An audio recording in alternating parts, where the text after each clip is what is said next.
So, hi guys! So, ngayon, papakita ko sa inyo kung ano mga nabili ko sa Taiwan at mga regalo nila sa akin. So, first, ang una ko nakuha ay itong Starbucks from Daddy. At ito. Saka, planner na may bag. Ito yung bag. Tapos, ito yung planner. Tapos, dito yung lagayan ng pen. Tapos, ito, bawat may pupuntahan kami sa station, nag-stamp ako. So, next, bumili ako ng chocolates.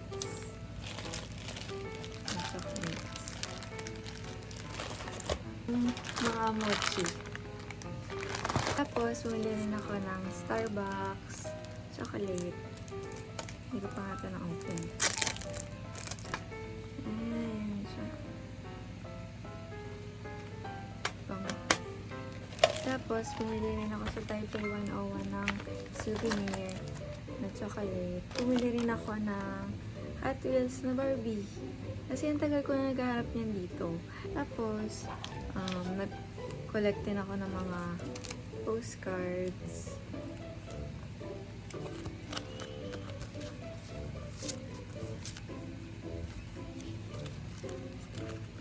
Tapos ito yung pinaka-last na nabili ko sa airport. Tapos, bumili rin ako ng mga accessories. Tapos next, bumili rin ako ng Charles & Kit na wallet. Actually, dalawa yung binili ko. Yung isa. Ito ay pang-gift ko. Pumunta ako sa Bershka para hanapin yung Olivia Rodrigo na shirt. Kasi sabi, meron daw sa Taiwan. Tapos, dun lang sa store na yun meron sa buong Taipei. Naghanap ako, tapos wala. E di, may video pa ako, hinahanap ko yun. Kasi nga, excited nga ako pumunta dun eh. Naglakad ako ng 1 kilometer para lang hanapin yun.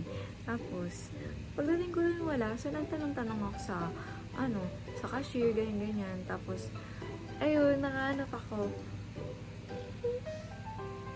Nasuot ko na Taipei, suot ko sa last day ko sa Taiwan. Sa Bershka. Tapos, bumili rin ako ng crop top sa Pull&Bear. Bumili rin ako isa pang wallet. Tapos, binilan din ako ni Daddy ng chocolate na favorite ko bago kami umalis. Kasi wala na ito dito eh. Tapos, bumili rin ako ng case sa H&M. At keychains. This is what I got from Starbucks. First is keychain.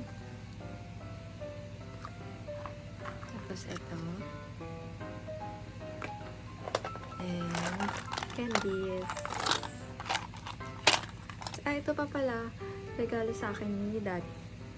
Makeup. Eyeshadow palette. Tapos, bumili rin ako ng ganito, lagayan ng keychain, ng pen. Tapos, may isa pa akong bili ng pen. Gusto na wala. Bumili rin ako ng Legos na flower. Sunflower.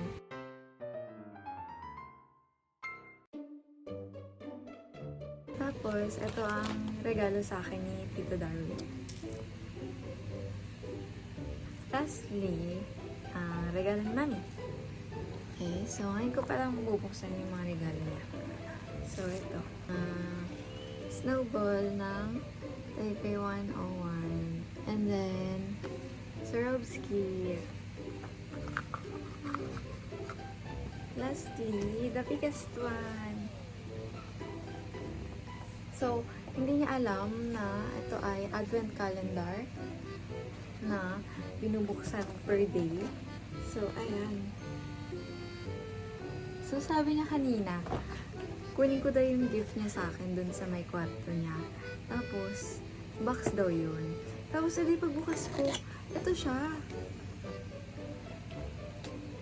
So, ako naman, gulat na gulat ako kasi advent calendar. Kaya ang tagal ko na gusto ng advent calendar. Lagi ako nanood sa TikTok ng mga nag-open ng advent calendar. Ganon. Tapos, hindi alam ni Mommy, kaya may niya namigay sa akin kasi hindi niya alam na yung open to per day. Let's start. So, ito ang day 1.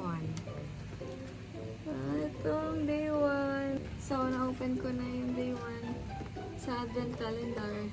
So, lahat to ay i-unbox ko kasi late na eh. January na eh. Late na ngayon na nabigay ni Mommy. So, okay. Okay lang. Masasaya. Mabuksan ko na lahat. So, day 2.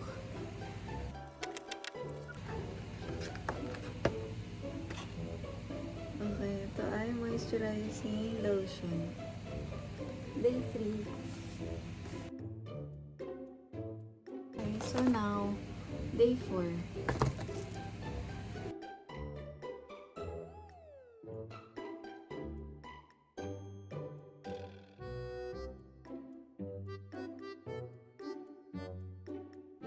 Grabe, sa walang hindi ako na nagbukas ang ganito regalo. Nakakatuwa. Tagal ko na gusto ng advent calendar. Day 20. So, ito ang pang day 20. So, let's move forward to day 21. Ang 21 ay quick liner. Day 22. Clinic all about clean. Day 23. So lastly, day 24. So I got a Clinique lipstick. Okay, so that's all for my advent calendar. So guys, ito lahat ng kalat ko dito na kailangan ko pang ayusin.